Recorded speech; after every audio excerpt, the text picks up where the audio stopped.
안녕하세요. 현실주의자입니다. 우선 구독, 좋아요 한번 부탁드릴게요. 시장이 좀 어떠셨나요? 지금 밑꼬리를 달지 않고 하락을 했습니다. 이거는 제가 단기간으로 예상했던 것보다는 더 하락한 상황입니다. 왜냐하면 좀 깊게 하락을 하면 밑꼬리를 달고 올라와 줄 거라 생각했는데 오늘 시장은 그러지 못했어요. 한번 보실까요? 자, 일단은 우리가 생각했던 기술적 흐름 안에서 조금 경계를 해보자고 했잖아요. 그런 차원에서는 조정이 맞습니다. 조정이 맞는 상황인데, 왜냐하면 거래량도 많이 터졌고 여기를 뚫고 올라갈 만한 이슈가 발생해야 되는데 지금은 약간 악재가 언론을 장악하고 있는 상황이죠. 이런 상황에서 뭐 보란듯이 끌어올린다? 이러면 사람들이 약간 의아해하는 상황이 되겠죠. 그래서 그런 일은 좀 벌어지기 어렵다라고 보긴 했어요. 그런 상황에서 조정을 좀 크게 보인 상황입니다. 밑꼬리가 없이 떨어졌다는 건 내일 개파락을 한다는 얘기겠죠. 개파락을 하면 어디까지 가냐? 요 아일랜드까지 갈 확률이 높습니다. 요 섬까지 2400 초반까지는 조정을 보일 수 있다. 여기서 갭 하락을 하지 않는다면 여기서 다시 상승하는 흐름을 가져올 수 있고 갭 하락을 한다면 다시 떨어질 확률이 높습니다. 다시 떨어진다고 해도 결국에는 박스권을 유지할 거고 최소 횡보를 할 거다라고 의견을 좀 드려봅니다. 그에 반해서 코스닥은 좀 더 강했죠. 생각보다 더 강했습니다. 왜냐하면 요 상승 갭이 있기 때문에 여기를 좀 지켜주는 모습이었는데요. 그 코스닥도 똑같습니다. 만약에 여기서 개파락을 크게 한다라고 하면 좀 여기 740선을 좀 위협받을 수 있어요. 기술적 흐름상 딱 그렇게 보이죠. 여기 응집대 매물대가 있는데 요걸 깨고 내려온다면 얘들의 뇌관이 터져버리겠죠. 그러면 좀 패닉셀이 발생할 수 있습니다. 단기적으로 패닉셀이 발생할 수 있다. 여기서 매수했거나 여기서 매수한 사람들이 내가 손실로 들어섰네라고 투매를 하면 여기 있는 사람들도 투매를 하고 여기 있는 사람들도 투매를 해버리는 상황이 발생할 수 있습니다. 그럼 요 갭까지는 좀 떨어질 수 있겠죠. 720. 요 720이랑 740, 요 두 개가 지금 코스닥에서 굉장히 중요한 구간이다라는 겁니다. 코스닥이 좀 더 세기 때문에 일단은 좀 더 방어를 해줬고요. 여기서 좀 옆으로 간다면 개걸음처럼 아니면 요 갭까지 떨어진다면 약간 요런 흐름을 예상해 볼 수 있겠죠. 악재가 발생하지 않는다면요. 근데 지금 현재 악재가 발생할 만한 건 보이지 않습니다. 뭐 블랙스완이나 화이트 스완이 보인다면 좀 그런 걸 예상해 볼 수 있겠는데 현재로서는 딱히 변한 게 없습니다. 시장 상황은 변한 게 없기 때문에 뭐 쉽게 예측할 수 있을까요? 지금 미국 증시도 지속 조정 중이죠. 지금 몰스트리트이 엣지 로어라고 하죠. 급격하게 떨어지고 있다. Fed fear라고 하죠. Fed의 우려가 있다. Fed가 금리 인상을 가속화할 우려가 있다라는 게 시장을 좀 지배하고 있습니다. 그렇기 때문에 다우존스랑 그 S&P 500보다는 나스닥이 더 떨어지는 거겠죠. 나스닥이 다우존스나 S&P보다 더 떨어지고 있다는 건 무조건 금리 관련 이슈입니다. 항상 금리 관련 이슈다. 지금 현재 나스닥 시장에 상장되어 있는 기업들 중에 지금 조명을 받고 있는 기업들이 AI 관련 기업입니다. AI, GPT 쪽이죠. GPT. 지난주에 말씀드렸던 그 초거대 AI 관련입니다. 나중에 초거대 AI 관련해서 좀 드릴 말씀이 있을 것 같아요. 그 섹터라든가 그 초거대 AI의 전망, 기업들은 진짜 그 유망한 기업인가? 예전에 제가 AI 관련 섹터를 분석한 적이 있죠. 기업들을 하나하나 분석했었습니다. 그런 식으로 초거대 AI도 한번 다뤄볼 수 있도록 준비해 보겠습니다. 자, 어떤 얘기가 있냐? 데이터 쇼잉이라고 하죠. 데이터가 보여주고 있답니다. 뭘? 리질리언트라고 하죠. 탄력적인 US jobs 마켓이라고 하죠. 지금 미국 그 일자리 시장이 약간 탄력적이다. 굉장히 그 튼튼하다라는 얘기를 하고 있는 거죠. 그리고 인터레스트 레이트를 좀 stay higher, 높게 유지할 수 있는 그런 거를 제한하고 있다는 거죠. 이런 US job 마켓이. 요 수치를 보니까 현재 금리를 높게 유지할 수도 있겠는데 더 높게 유지할 수 있겠는데 for longer, 더 길게 유지할 수 있겠는데 라는 우려가 지금 시장을 지배하고 있다는 건데 생각해보면 지금 바뀐 게 없는데 지금 다들 북치고 장구치고 하고 있는 거죠. 가장 확실한 건 파월 의장의 발언 및 금리 인상 결과입니다. 그 이후에 나오는 데이터로 계속 막 자기들끼리 치고받고 있는 거예요. 그냥 상승을 했으니까 조정을 보이는 상황인데 거기에 끼워 맞추고 있는 겁니다. 시장 상황은 달라진 게 없어요. 이 단기간에 달라질 게 있겠습니까? 만약에 달라졌다면 3, 4% 이상의 폭락이 나왔을 겁니다. 시장이 달라지지 않았고 그냥 현재 조정을 보이고 있는 겁니다.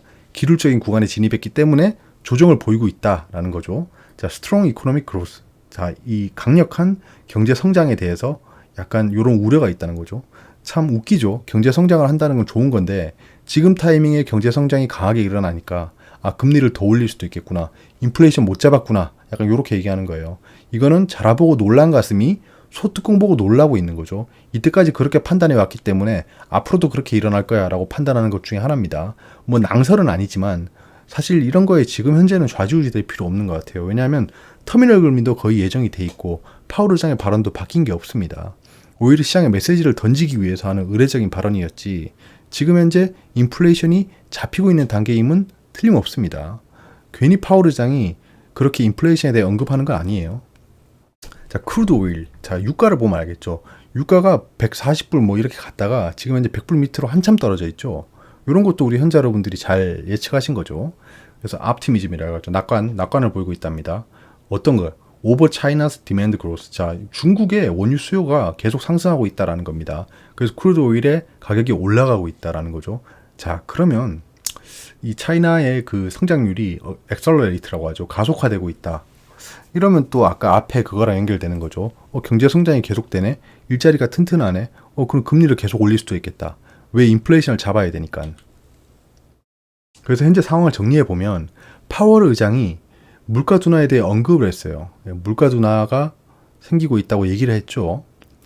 그래서 시장은 환호했어요. 오, 야, 지금 물가 때문에 오늘 내일 했는데 이게 어제였네. 약간 이렇게 되는 거예요. 근데 일자리 수요랑 원유 수요 등을 보니까 잠깐만 이거 다음에 파월 의장 나와서 물가 잡은 줄 알았는데 못 잡았네요. 금리 더 올리겠습니다. 이러는 거 아니야? 라는 상태인 거예요. 그 단기간에 되게 많은 게 바뀌고 있어요. 이렇게 단기간에 왔다 갔다 할 만한 이슈가 아닙니다. 이거는 그냥 잔파도다. 그냥 을에 있는 증시의 일입니다. 계속 상승하면 좋겠지만 그렇지는 못하는 거죠. 큰 모멘텀이 필요합니다. 모멘텀. 큰 모멘텀이라고 하면 파월 의장이 그 인플레이션에 대해서 지금 둔화가 되고 있습니다. 둔화가 발견됐습니다. 라고 이런 게 큰 모멘텀이겠죠. 그 이후에 바뀐 건 없다는 거예요. 그냥 냉정하게 생각해 보자는 겁니다.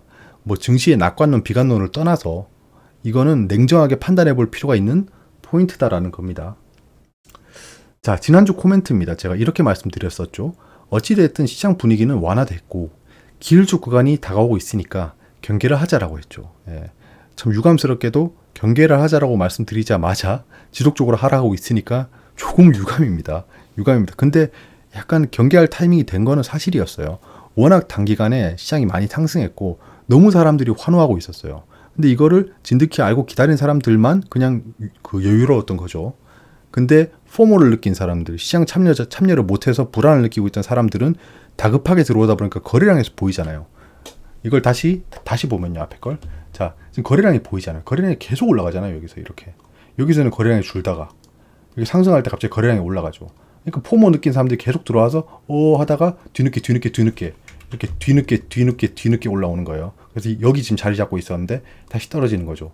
그러면 여기서 못 들어온 사람이 여기서 들어왔다는 건 마음이 갈 때라는 거죠. 외국인 기관 제외하겠습니다. 외국인 기관은 어차피 그 장기적인 전략을 가지고 그냥 잔파도로 만들고 있는 거니까요. 저는 그냥 중장기적으로 외국인이건 기관이건 증시 상승에 무게를 두고 있을 것이다 라는 전제로 지금 보고 있는 거예요. 자, 그런 상황인데 지금 보시면 요 지점이 계속 요 지점이었잖아요. 요 지점에 매물대가 모여 있었고 여기를 뚫어올리지 못하면 떨어지는 건 어쩔 수 없었습니다. 근데 떨어지는 게 이 갭까지 떨어질 수 있다라는 거고 이 갭까지 오게 되면 더 떨어질 수 있다는 겁니다. 자, 근데 여기서 주의 깊게 봐야 될 포인트는 여기 밑에 포인트인데요. 자, 여기서 뭐 W형 바닥을 찍고 올라왔는데 요 저점이랑 여기서 V자로 올라갔는데 요 저점이랑 저점이 올라갔죠. 저점이 올라갔습니다. 저점이 올라갔기 때문에 많이 떨어져도 요 정도까지 떨어지고 올라갈 수 있다는 겁니다. 그러니까 악재가 발생하거나 아니면 금리 인상에 대한 우려가 지속되더라도 2250까지만 떨어지고 올라갈 수 있는 확률이 생겼다는 거예요. 그러면 어떻게 되죠? 이건 거의 삼각수렴이죠. 삼각수렴. 쭉 가다 보면 계속 이렇게 움직일 수 있습니다. 장기간 행보는 좀 각오해야 되지만 지금 현재로서는 증시가 폭망해서 떨어질 일은 없어 보인다는 겁니다. 아무리 금리가 상승하고 해도 요거 밑으로 떨어질 확률은 지금 현재로선 낮다라는 겁니다. 낮다. 왜냐면 이 시장 참여자들이 바보가 아니거든요. 바보인 사람들도 있겠지만 대부분의 큰 돈을 좌지우지하는 사람들은 바보가 아닙니다. 그 바보가 아닌 사람들이 이런 상황을 만들어냈다는 거죠. 하단을 점점 올리면서 지금 현재 투자를 하고 있다는 겁니다. 이 큰 시장을 이렇게 가지고 놀고 있다는 거예요. 근데 제가 제가 봤을 때는 요렇게 올라갔으니까 요렇게 될 확률이 높습니다. 요렇게 될 확률. 그래서 여기서 이러다가 이렇게 올라갈 확률이 높다고 본 거예요. 그래서 2500을 뚫고 생각해보자라고 좀 전략을 세워보고 있었습니다. 여기 다시 이렇게 떨어지겠죠? 이런 식으로 차트가 움직일 수밖에 없습니다. 왜냐하면 지금 현재 모든 시장 상황은 다 정해져 있어요. 정해져 있고 뭐 크게 변동될 건 없습니다. 만약에 뭐 지정학적 리스크 같은 게 발생하면 좀 다르겠죠. 뭐 러시아 우크라이나 전쟁이 더 확전된다 또는 뭐 다른 뭐 나라들이 참전한다 이런 일이 있으면 안 되겠지만 그런 식의 악재가 발생해야 막 이렇게 떨어질 수 있다는 거지. 아니면 이렇게 급속도로 떨어질 수 있다는 거지. 여기서는 웬만하면 추세에 따라 움직일 겁니다. 추세에 따라 트레이딩을 할 거고. 자, 요런 소식도 있습니다. 한국이 호주와 통화 수합 후 5년 연장했답니다. 원래 3년이었죠. 5년으로 연장했다고 합니다. 81억 달러 규모다. 자, 통화 수합 후를 안정적으로 유지하기 위해 계약 기간을 확대해 연장했다라는 거죠. 3년에서 5년으로. 자, 이 외환 관련해서 좀 분위기를 잡는 애들도 있는데요. 요걸 한번 보세요. 국가별 외환 보유액입니다. 가져왔는데 지금 한국은 요 지표상에서 4위입니다. 일본이 정말 외환 보유액이 많죠. 예, 우리보다 경제 그 규모가 더 큰 이유가 있습니다. 유로 지역이 많고, 그다음 스위스가 많죠. 스위스는 좀 독특한 나라죠. 다들 아시겠지만, 독특한 나라라 외환 보유액이 많고, 그 다음이 대한민국입니다. 대한민국이 독일보다 많아요. 미국은 좀 애매해요. 예, 이런 상황인데 보시면 지금 외환 보유액이 지속적으로 상승하고 있어요. 전부 다요. 전부 다 상승하고 있어요. 이거는 뭐 아시다시피 양적 완화로 인해 점점 외환을 풀었고 그게 나라들의 곳간에 들어간 거죠. 아무튼 여기서 볼 점은 외환 보유액은 계속 상승하고 있어요. 외환위기라는 건 허구입니다. 그래서 외환위기는 시기상조다. 이런 기사가 있었어요. 한겨레 기사인데 작년 말이에요. 환율 1,400원대 돌파했을 때 공포다. 제2의 외환위기는 달러 수급에 달렸다. 제가 이때쯤 시작해서 그 달러 인버스에 들어갔죠. 이런 기사를 보면서 그냥 들어갔습니다. 외환위기는 말도 안 되는 얘기예요. 저는 수치만 보면 바로 알 수 있는 겁니다. 자, 세수 부족 가능성이 있다. 금리 결정의 변수로 떠오른 추경이라고 합니다. 추경은 이제 추가해서 예산을 편성하는 거죠. 자, 부동산세, 법인세 등 감면으로 세수가 예상보다 부족할 수 있다는 이유. 예, 이건 사실 좀 정치적인 경제 기사에 탈을 쓴 정치 기사죠. 일단은 뭐 그렇습니다. 근데 데이터는 뭐 이게 맞으니까 부동산세랑 법인세가 감면돼서 세수가 예상보다 부족할 수 있다는 이유. 자, 그럼 추경을 하겠죠. 추경을 하면 약간 물가를 자극할 수 있습니다. 근데 여기서 제가 유심히 보는 점이 이겁니다. 법인세 감면이라고 돼 있죠. 자, 법인세 감면은 뭔가요, 여러분? 기업이 내는 세금을 감면해 주는 거죠. 그러면 어떻게 되죠? 기업의 이익은 어떻게 되죠? 기업의 영업이익은 늘어나는 겁니다. 이런 거를 좀 체크해 볼 수 있어요. 자, 주식시장은 상승 비중이 더 높았어요, 이때까지. 한 57%인가 그렇습니다. 비교해 보면. 상승과 하락을 비교해 봤을 때 상승이 57% 이상이었어요. 즉, 상승한 상황이 더 많았습니다. 그렇기 때문에 계속 주식시장은 상승해 왔죠. 하락 때는 정말 뼈아프게 다가와서 그래요. 상승할 때는 별 생각이 안 들어요. 근데 하락할 때는 또 뭐 가파르게 하락하고 그때 악재 뉴스가 막 깔려 있고 이러니까 맨날 하락하는 것 같지만 그렇지 않습니다. 줄고 상승해 왔어요, 시장은. 이는 인플레이션이랑 화폐 가치 하락 때문입니다. 예를 들면 이런 게 있어요. 자, 물가 대비 코스피 지수를 봤습니다. 물가 중에 대표적인 게 버스비가 있죠. 버스비, 뭐 라면값, 담배값 이런 게 있잖아요. 소주값부터 시작해서. 근데 버스비를 보면 자, 90년에 140원이었습니다. 상상해 가세요, 지금. 상상해 가세요. 지금 저희가 얼마 내고 있죠? 자, 2000년에는 500원이었습니다. 3.6배 올랐죠. 자, 2010년에는 1000원이었죠. 2배 올랐죠, 10년 만에. 자, 2010년에서 2020년, 이때 1.2배 올랐죠. 물가 상승이 점점 둔화되고 있죠. 자, 요런 상황입니다. 자, 코스피 지수를 보시면, 자, 버스비가 3.6배 올라갈 때 코스피는 1.3배 올랐어요. 1월 기준입니다. 자, 00년에서 2010년 갈 때 2배 올랐죠. 자, 코스피 지수도 00년에서 2010년까지 약 1.8배 올랐어요. 약 2배죠. 자, 10년에서 20년 1.2배인데, 그 코스피 지수도 10년에서 20년은 1.3배 올랐습니다. 자, 이거 거의 비슷하게 올라가고 있잖아요. 이게 무슨 말씀이냐 하면 물가가 올라가고 인플레이션이 발생하면 계속 기업 가치는 올라갈 수밖에 없어요. 자본시장이 망하지 않는다면 주식시장은 계속 우상향할 수밖에 없습니다. 어쩔 수가 없어요. 인플레이션 고통 그때 말씀드렸을 때 인플레이션이 어떠고 뭐 금리가 올라가서 기업이 힘드니 많이 했지만 제가 기업에 좋지 않은 그 고통이지만 결국에는 나중이 지나면 금리가 완화되고 하면 그때 다시 그 제품 가격이 떨어지진 않거든요. 이게 하방 경직성이 있어요. 그래서 떨어지지 않기 때문에 결국에는 이 가격 상승으로 인해서 매출이익 증대로 이어진다라는 겁니다.